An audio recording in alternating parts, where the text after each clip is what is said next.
Sai, Presiden Gerakan dan Timbalan Pengurusi Perikatan Nasional,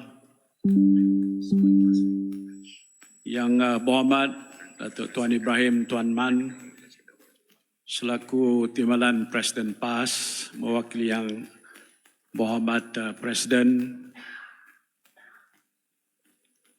Yang Berhormat Datuk Seri Hamzah Zainuddin, Setiausaha Agung kita dan juga pengurusi Jawatan Kuasa Convention, Yang Amat Berhormat rakan-rakan Menteri Besar, pimpinan tertinggi Perikatan Nasional, Yang Berhormat Speaker Dewan Undangan Negeri, Yang Berhormat Ahli Dewan Negara, Yang Berhormat Ahli Dewan Rakyat, Yang Berhormat Ahli Dewan Undangan Negeri, Dev-dev jemputan, saudara-saudari yang saya hormati sekalian. Apa khabar semua? Alhamdulillah.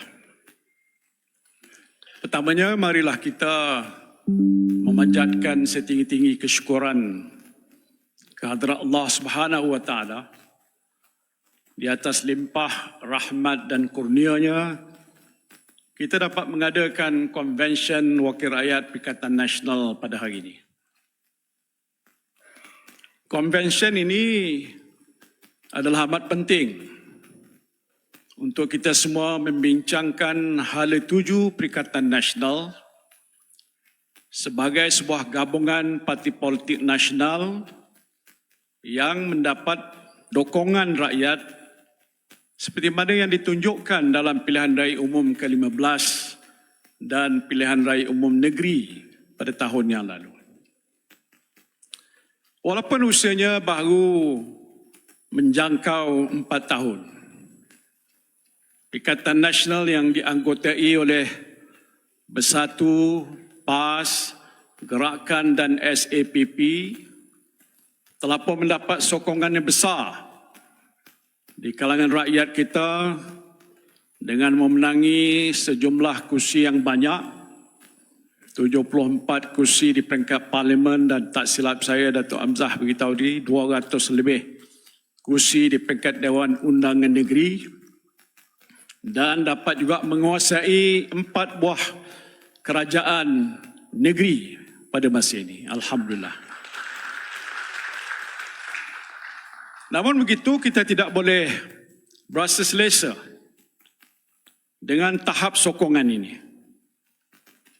Tugas kita sebagai wakil rakyat PN ialah untuk memastikan gelombang sokongan rakyat kepada PN terus meningkat sehinggalah kita berjaya untuk memenangi PRU ke-16 dan membentuk kerajaan semula insya-Allah tidak berapa lama lagi.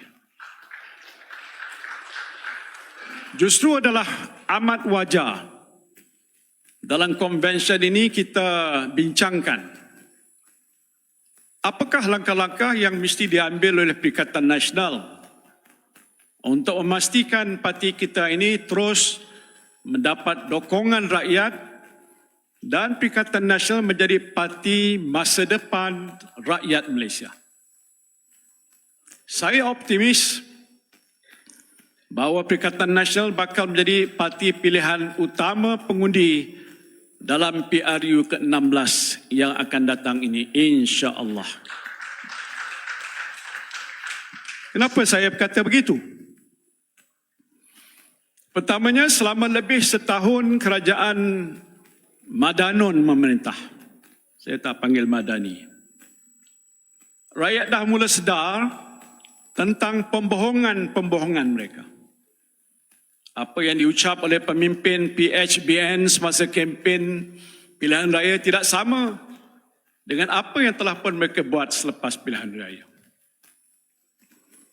Yang paling tak boleh dilupakan oleh rakyat ialah kempen anti Hoi Ya Hoi oleh PH. Kita tak ingatlah. Tiba-tiba selepas pilihan raya, kumpulan Hoi Ya Hoi itulah yang diangkat untuk menjadi rakan dalam kerajaan dan dilantik ke dalam kabinet. Begitu juga dengan kempen anti-DAP oleh UMNO. Tiba-tiba selepas pilihan raya, UMNO berada bersama-sama dengan DAP dalam kerajaan walaupun kedua-duanya berbeza ideologi. Perbezaan mereka semakin jelas apabila kedua-dua parti ini dilihat bertikam lidah secara terbuka mengenai beberapa perkara-perkara dasar yang mana mereka tidak sehaluan. Kerana itu dalam pilihan raya negeri yang diadakan selepas PRU ke-15, rakyat yang sedar tentang sandiwara pemimpin PH dan BN telah pun mengalih sokongan mereka pada Perikatan Nasional. Dan ini termasuklah penyokong-penyokong UMNO dan juga PH yang kecewa dengan tindakan pemimpin mereka. Kesannya, walaupun PN menjadi pembangkang di peringkat persekutuan, PN telah pun menang besar dalam pilihan raya negeri dan juga dalam beberapa pilihan raya kecil yang diadakan selepas itu. Maknanya rakyat lebih percaya kepada Perikatan Nasional yang merupakan parti pembangkang berbanding dengan PHBN yang menjadi kerajaan. Agak luar biasa. Ini hakikat yang mesti diingat oleh kita semua. Rakyat tak akan berkompromi dengan pembohongan dan penipuan. Mereka lebih cerdik untuk menilai siapa yang betul dan siapa yang salah. Mereka juga adalah boleh menilai siapa yang berprinsip dan siapa yang curang. Keduanya ternyata kerajaan Madani gagal menunaikan janji. Sudahlah berbohong, mungkir janji pula. Janji reformasi, janji turun harga minyak, janji turun harga barang, janji selesai masalah kos sara hidup rakyat, semuanya tinggal janji. Dan perkara ini bukan baru dan kita telah sebut berkali-kali di dalam parlimen, di dalam Dewan Undangan Negeri, malahan di luar parlimen. Reformasi entah ke mana perginya. Harga barang bukan semakin turun, tetapi semakin naik. Kos sara hidup semakin naik. Cukai pun semakin naik pada hari ini. Apa yang turun? Yang turun nilai ringgit. Yang turun pelaburan asing walaupun dia klaim pelaburan asing adalah besar. Yang turun daya saing negara.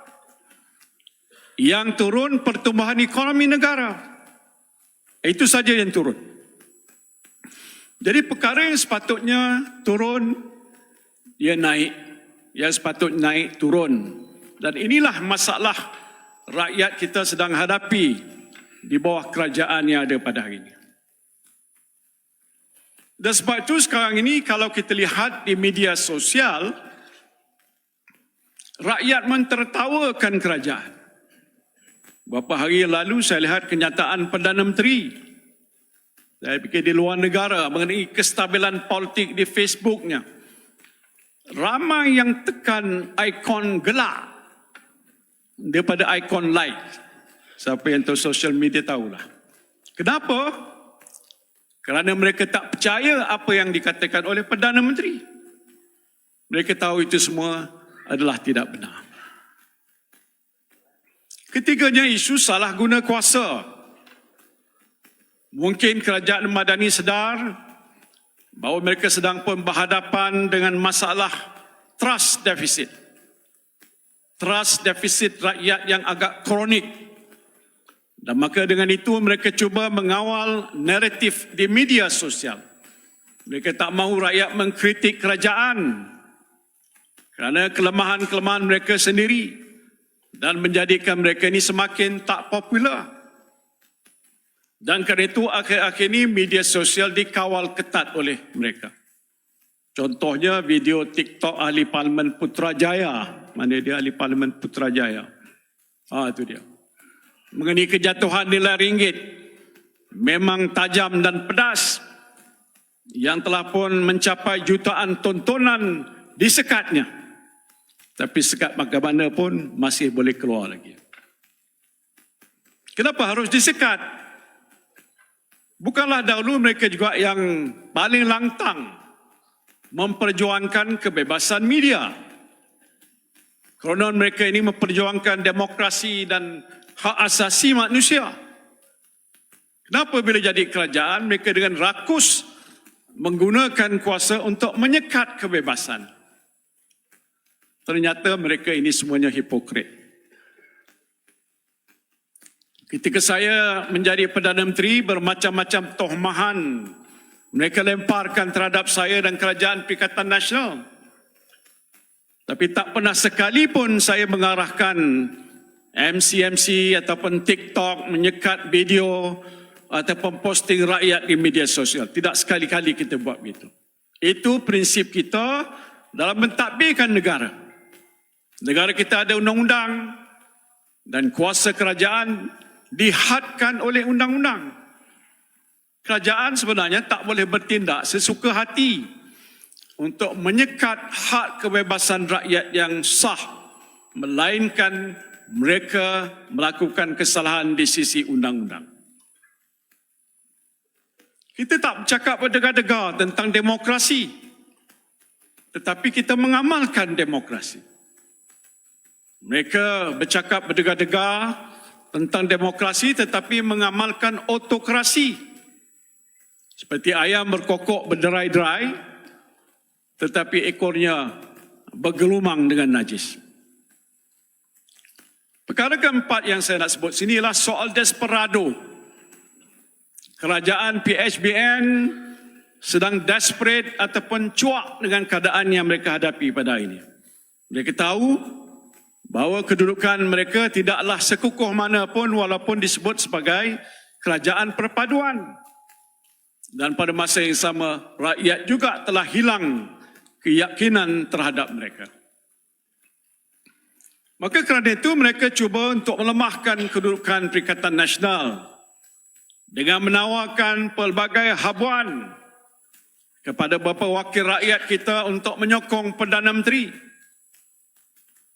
Saya nak beritahu Perdana Menteri, buatlah apa pun, tindakan itu tidak akan mengubah tanggapan negatif rakyat kepada kerajaan pimpinan kamu yang gagal mentadbirkan negara kita dengan baik ini.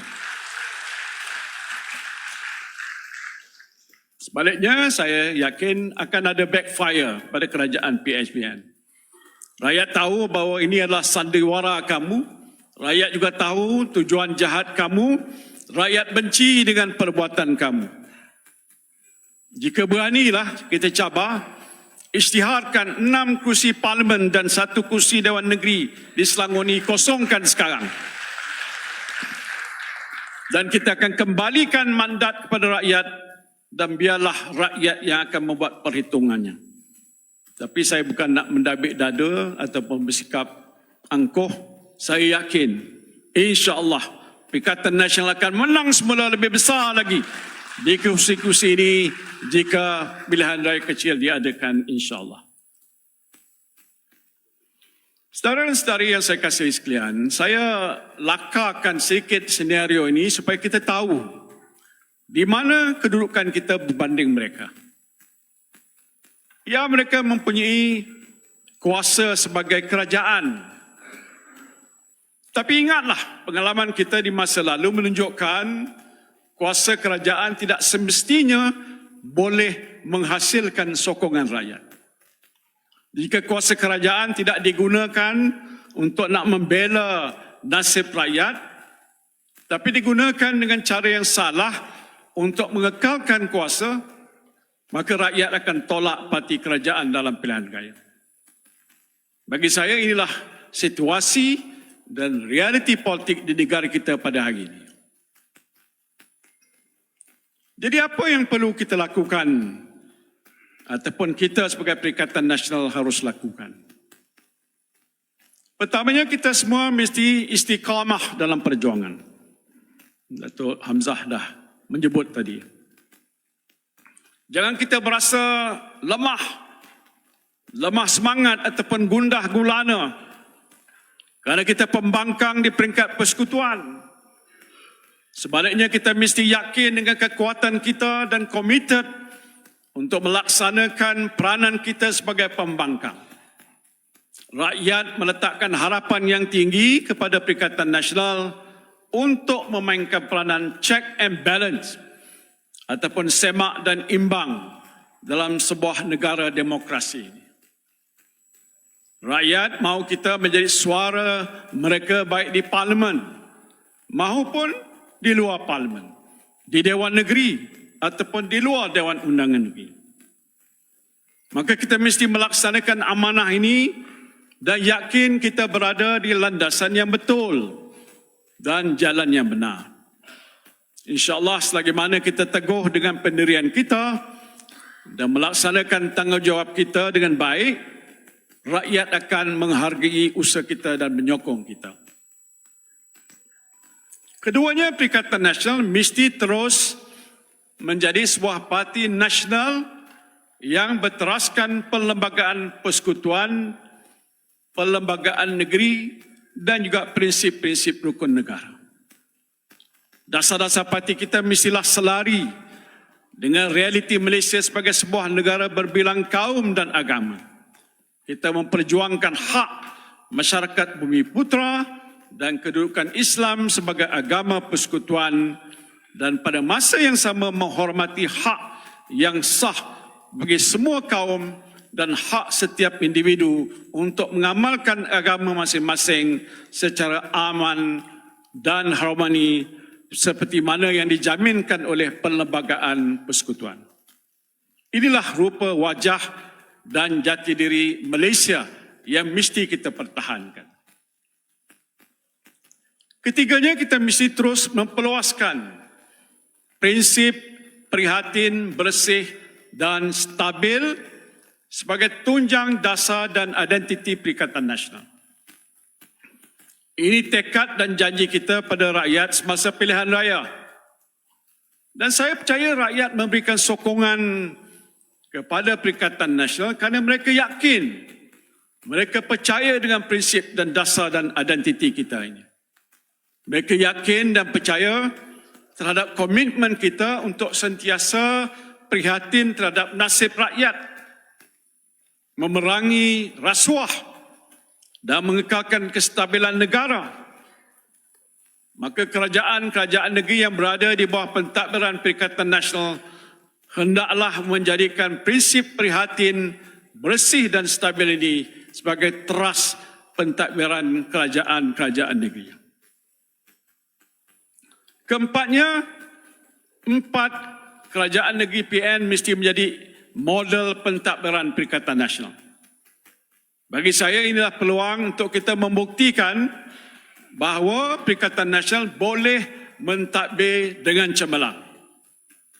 Ini termasuklah keupayaan 4 kerajaan negeri menarik pelaburan, menjana pertumbuhan ekonomi negeri, menyediakan peluang-peluang pekerjaan dan perniagaan, mengurus hasil negeri dengan cekap dan telus, menjaga kebajikan rakyat dan memelihara keharmonian masyarakat berbilang kaum dan agama.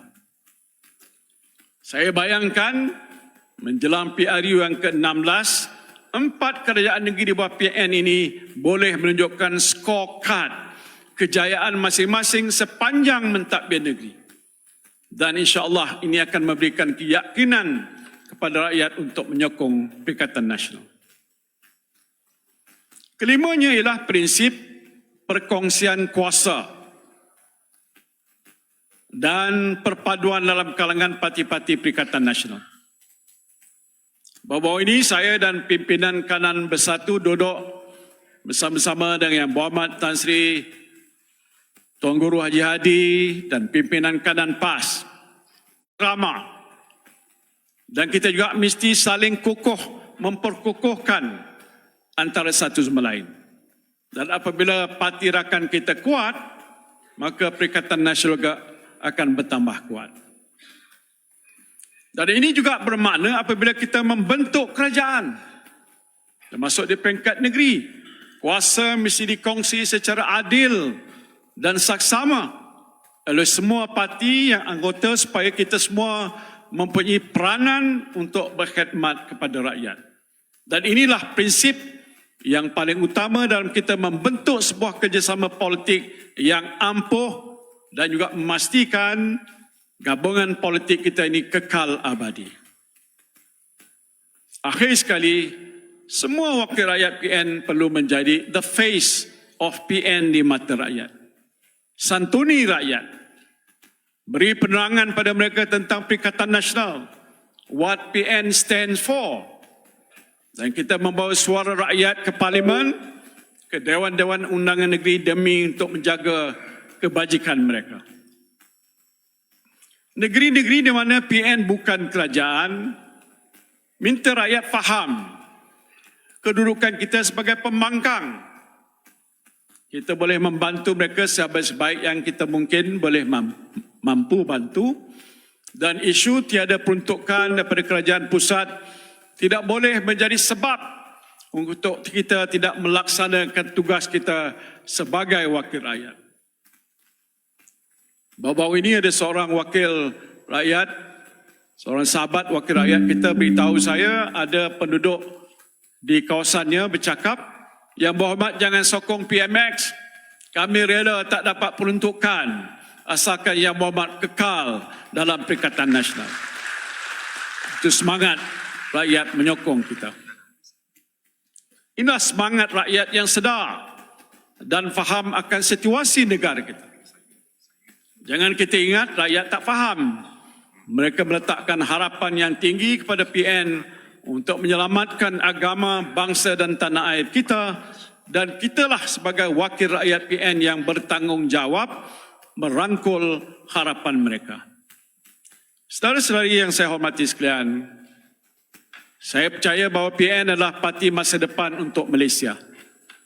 Dasar-dasar yang kita bawa adalah sesuai dengan jati diri dan identiti Malaysia sebagai sebuah negara majmuk dengan masyarakat Bumi Putra sebagai penduduk majoriti. Dan sebahagian besar wakil rakyat PN juga berpengalaman dalam mentadbirkan negara.